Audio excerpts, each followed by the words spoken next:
BJP के जो नेता हैं, कभी आप उनका भाषण सुनो तो वो आदिवासियों को वनवासी कहते हैं। आपने देखा है कि आप जो हमारे आदिवासी हैं उनके लिए नरेंद्र मोदी जी ने, आरएसएस के लोगों ने, बीजेपी के नेताओं ने एक नया शब्द निकाला है। उन्हें वो वनवासी कहते हैं।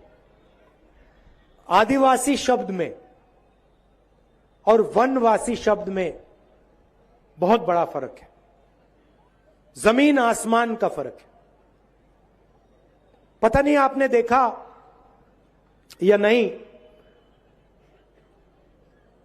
कुछ समय पहले बीजेपी के एक नेता ने, मध्य प्रदेश के नेता ने एक आदिवासी युवा के ऊपर पेशाब किया। आपने वीडियो देखा है? देखा है ना? उसमें नेता खड़ा है, आदिवासी बच्चा वीडियो में है, नेता उस पर पेशाब कर रहा है और फिर उसके बाद नेता ने वीडियो को वायरल किया। अब आप सोचिए इनकी विचारधारा के बारे में। ये आदिवासी युवा पर पेशाब करते हैं और फिर उस वीडियो को वायरल करते हैं, पूरे देश में फैलाते हैं और ये दिखाना चाहते हैं, आदिवासियों को दिखाना चाहते हैं कि उनकी जगह कहां होनी चाहिए। इसलिए उन्होंने आपके लिए ये वनवासी शब्द निकाला है। ये सोचते हैं कि आपकी जगह, जंगल में जो जानवर रहते हैं वैसी आपकी जगह होनी चाहिए। जैसे इनके नेता जानवरों से बर्ताव करते हैं। आपने कभी बीजेपी के नेता को जानवर पे पेशाब करते हुए देखा है? नहीं देखा ना? मगर आदिवासी पे बीजेपी के नेता को आपने पेशाब करते हुए देखा है। क्यों? ये आपके, इनके दिमाग में आप लोग जंगल के हो, जैसे जानवर जंगल में रहते हैं वैसे ही आपको नाम देते हैं वनवासी। इसका कारण है भाइयों और बहनों, क्योंकि आदिवासी शब्द एक क्रांतिकारी शब्द है। आदिवासी शब्द के अंदर, इस शब्द की गहराई में आपकी सच्चाई छुपी हुई है। आदिवासी का मतलब जो इस देश के पहले और असली मालिक हैं। आदिवासी का यह मतलब है। मतलब इस देश की सारी जमीन, इस देश का जंगल, इस देश का जल एक दिन आपका हुआ करता था और वो जंगल, जमीन और जल आपके हाथों से लिया गया है। आदिवासी शब्द का यह मतलब है और इसलिए बीजेपी इस शब्द को प्रयोग नहीं करना चाहते, क्योंकि अगर बीजेपी इस शब्द का प्रयोग करेंगे तो बीजेपी को आपका जल, आपका जंगल और आपकी जमीन आपको वापस देनी पड़ेगी।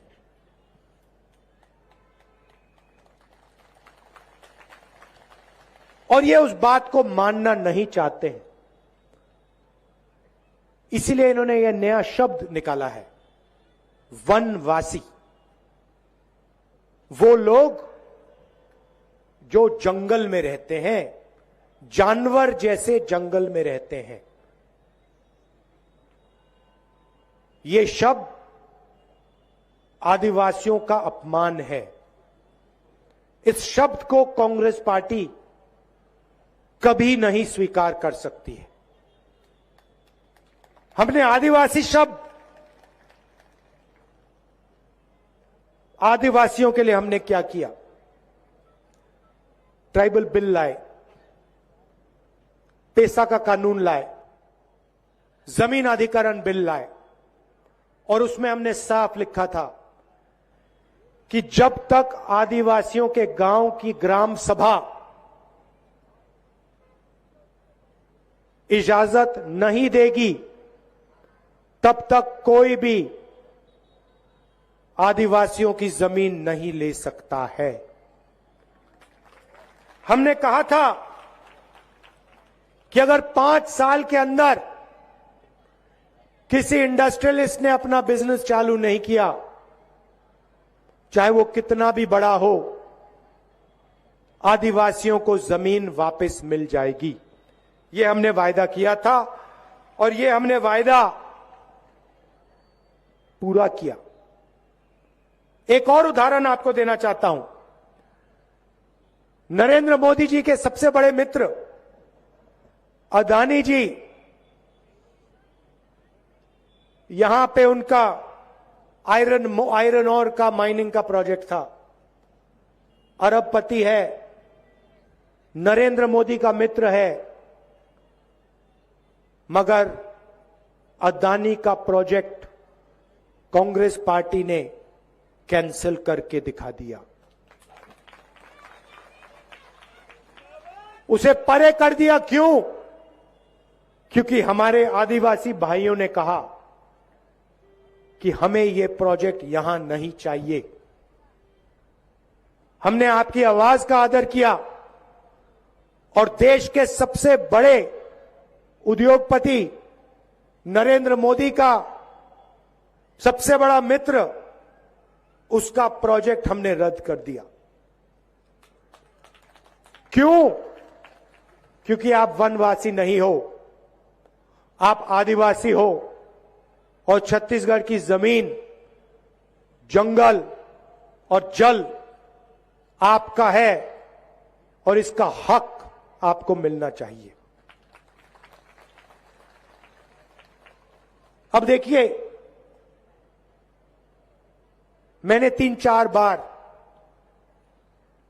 अपने भाषणों में कह दिया कि वनवासी शब्द आदिवासी इतिहास, आदिवासी भाषाएं, आदिवासी के कल्चर पर आक्रमण है। पहले नरेंद्र मोदी हर भाषण में वनवासी कहते थे। आज उनके भाषण सुनिए, उनके मुंह से वनवासी शब्द नहीं निकलता है। अब अपने भाषणों में वो आदिवासी कहते हैं, मगर सोच भाइयों और बहनों वनवासी वाली सोच है।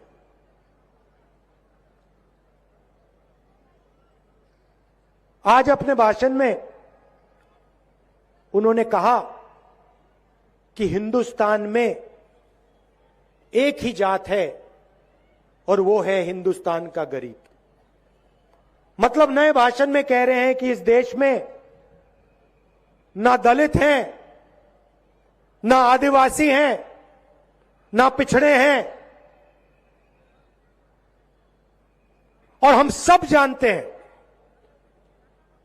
कि इस देश में आदिवासी हैं, आदिवासी भाषाएं हैं, आदिवासी संस्कृति है, आदिवासी इतिहास है, दलित हैं, दलितों के साथ अपमान किया जाता है, उनको हर रोज तंग किया जाता है, पिछड़ों को जो हक मिलना चाहिए उनको नहीं मिलता। और आज हिंदुस्तान के प्रधानमंत्री कहते हैं हिंदुस्तान में सिर्फ एक जात है और वो गरीब। अच्छा, अगर सिर्फ एक जात है तो आप अपने आप को ओबीसी क्यों कहते हो? हर भाषण में आप क्यों कहते हो कि मैं ओबीसी हूं? और आपने अपने शब्द क्यों बदले?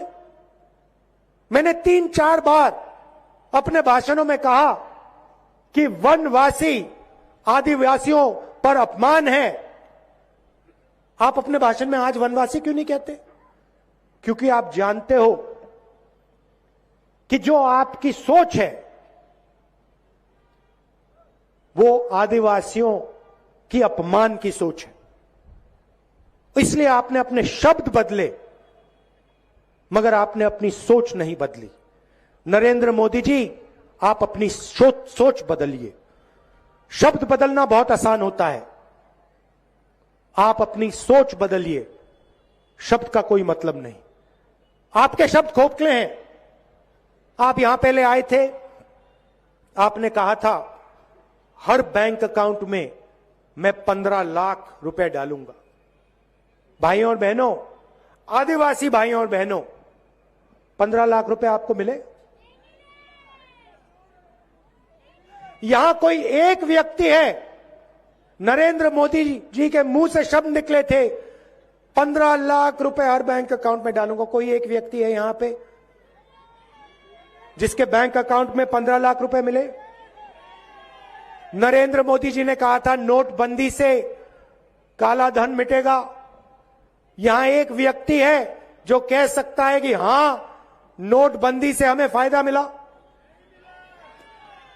नरेंद्र मोदी जी ने कहा था जीएसटी से हिंदुस्तान बदलेगा। यहां एक व्यक्ति है जो कह सकता है हां, जीएसटी से मुझे फायदा मिला। अच्छा, पिछले चुनाव में हम आए थे, मैं आया था, मैंने भी वायदे किए थे, आपको याद होंगे। मैंने कहा था, ऐसे स्टेट से मैंने कहा था कि छत्तीसगढ़ के किसान को धान के लिए 2,500 रुपए प्रति क्विंटल मिलेगा। मिला? यहां एक व्यक्ति है जो कह सकता है कि आज छत्तीसगढ़ में किसान को 2,500 रुपए प्रति क्विंटल नहीं मिल रहा है? मिल रहा है। अच्छा, एक और बात देखिए मजे की, मैंने वायदा किया था 2,500 का, याद है आपको? आज किसान को क्या रेट मिल रहा है? 2,640। मैंने वायदा किया था 2,500 का, मिल रहा है 2,640। आपने हमें यह तो नहीं कहा कि भैया बढ़ाओ, नहीं, हमने एकदम बढ़ा दिया। क्यों? क्योंकि हम किसान से बात करते हैं, हम किसान के दर्द को समझते हैं। और मैं आपको यहां कह रहा हूं, देखिए आज 2,640 है, आपको कहने की जरूरत भी नहीं पड़ेगी। आने वाले समय में ये बढ़ता जाएगा, बढ़ता जाएगा, बढ़ता जाएगा। ये कुछ ही समय में 3,000 हो जाएगा। नरेंद्र मोदी जी ने कहा था कि कांग्रेस पार्टी किसानों का कर्जा माफ नहीं करेगी। मैंने अपने भाषणों में कहा था, पहली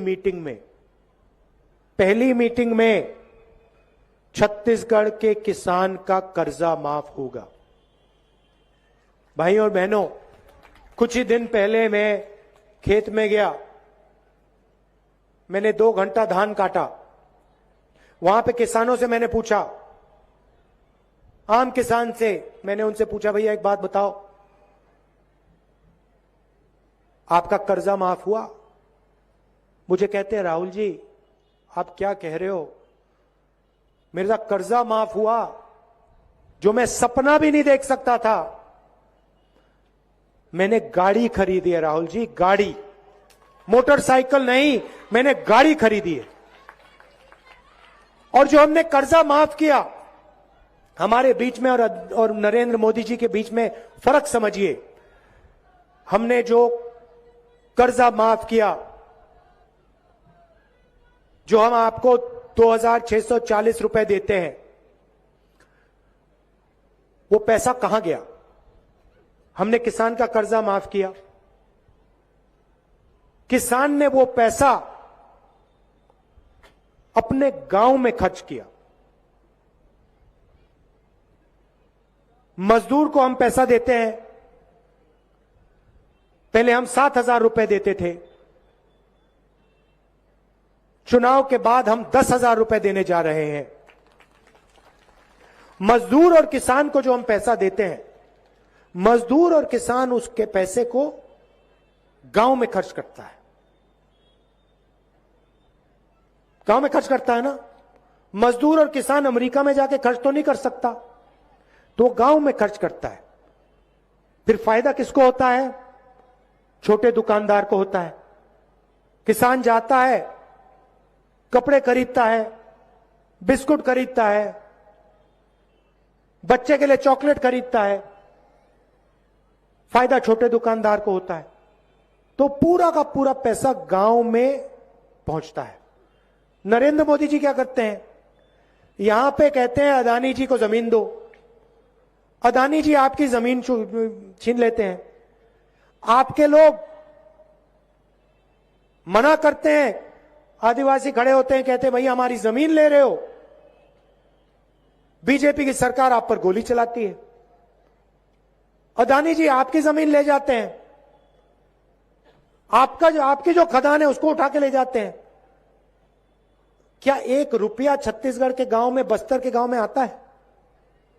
पैसा कहां जाता है? अमेरिका जाता है, जापान जाता है, देश के बाहर जाता है।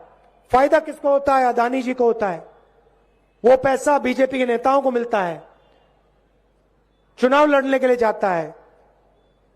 हम जो पैसा किसानों को देते हैं, मजदूरों को देते हैं, आदिवासियों को देते हैं, उससे आपका गांव में फायदा होता है। यहां को उदाहरण देता हूं, आपसे पूछता हूं, छत्तीसगढ़ में सबसे बड़ी मांग तो बैंक की मांग है। सही बात है ना? अब आप बैंक क्यों मांग रहे हो? आप बैंक इसलिए मांग रहे हो क्योंकि आपके जेब में, किसानों के जेब में, मजदूरों के जेब में हमने पैसा डाला है। और अब किसान को, मजदूर को बैंक की जरूरत है कि अपना पैसा बैंक में सुरक्षित करे, सुरक्षित रखे।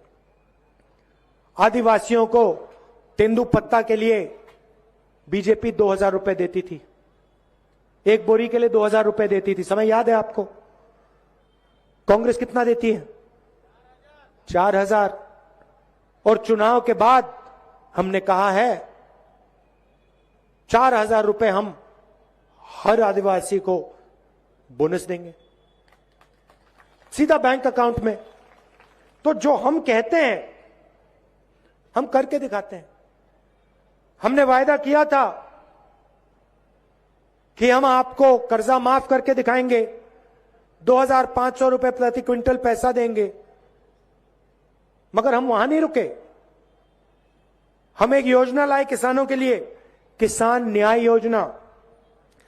भाइयों और बहनों, 23,000 करोड़ रुपए हमने 26 लाख किसानों के बैंक अकाउंट में डाल के दिखा दिया। अब बीजेपी आती है, भाषण कर जाते हैं, आपको कहते भैया आप तो जंगल के हो, वनवासी हो, अदानी जी को अपनी जमीन दो, गोली खाओ।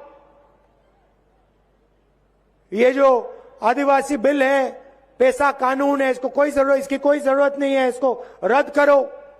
जमीन अधिकारी बिल है, अधिकार बिल है, इसको खत्म करो। और आपका जंगल, आपकी जमीन, आपका जल आपसे छीनते हैं। यह फर्क है उनमें और हम में। जगदलपुर के लिए हमने क्या किया मैं आपको बताता हूं। जो स्कूल बंद हो गए थे, 300 स्कूल हमने फिर से खोले। बीजेपी के समय जो स्कूल बंद हुए हमने खोले।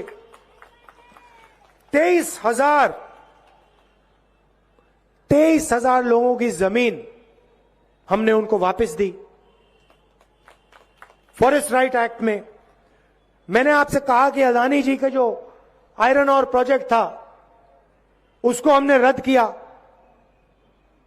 रूरल इंडस्ट्रियल पार्क खोले, 10 कारखाने हमने खोले हैं, 8 स्वामी आत्मानंद स्कूल हमने आपके लिए खोले हैं, जिसमें आदिवासियों के बच्चे अंग्रेजी सीख रहे हैं। अच्छा, बीजेपी के लोग कहते हैं हिंदी सीखो, छत्तीसगढ़ी मत सीखो, अंग्रेजी मत सीखो। हम कहते हैं हिंदी की जगह है, छत्तीसगढ़ी की जगह है, अंग्रेजी की भी जगह है। क्यों? छत्तीसगढ़ में किसी से बात करनी है, छत्तीसगढ़ी में बोलो। हिंदी में बात करनी है, यूपी में जाना है, हिंदी का प्रयोग करो। बिहार में जाओ, दिल्ली जाओ, हिंदी में बात करो। देश से बाहर किसी से बात करनी है, कंप्यूटर चलाना सीखना है, गूगल पे सर्च करना है, कॉल सेंटर में काम करना है, यूनिवर्सिटी प्रोफेसर बनना है, अंग्रेजी। अब आदिवासी बच्चा अगर कल कोई इंटरनेशनल बिजनेस खोलना चाहे, अमेरिका में अपना माल बेचना चाहे, तो उसको अंग्रेजी की जरूरत पड़ेगी। अंग्रेजी के बिना वो काम ही नहीं कर सकता। इनकी सोच है कि आदिवासी अंग्रेजी ना सीख जाए। अगर अंग्रेजी सीख जाएगा तो जो आज हमारे बच्चों को नौकरी मिल रही है, कल आदिवासी बच्चा ना ले जाए। इसलिए कहते हैं आदिवासियों को अंग्रेजी नहीं सीखनी चाहिए। भाई और बहनों, ये आपको जंगल में रखना चाहते हैं, इसलिए आपको वनवासी कहते हैं। और फिर दूसरी बात, आपको कहते हैं जंगल में रहो, और फिर जंगल को खत्म कर रहे हैं। पूरे देश में जंगल अदानी को दे रहे हैं।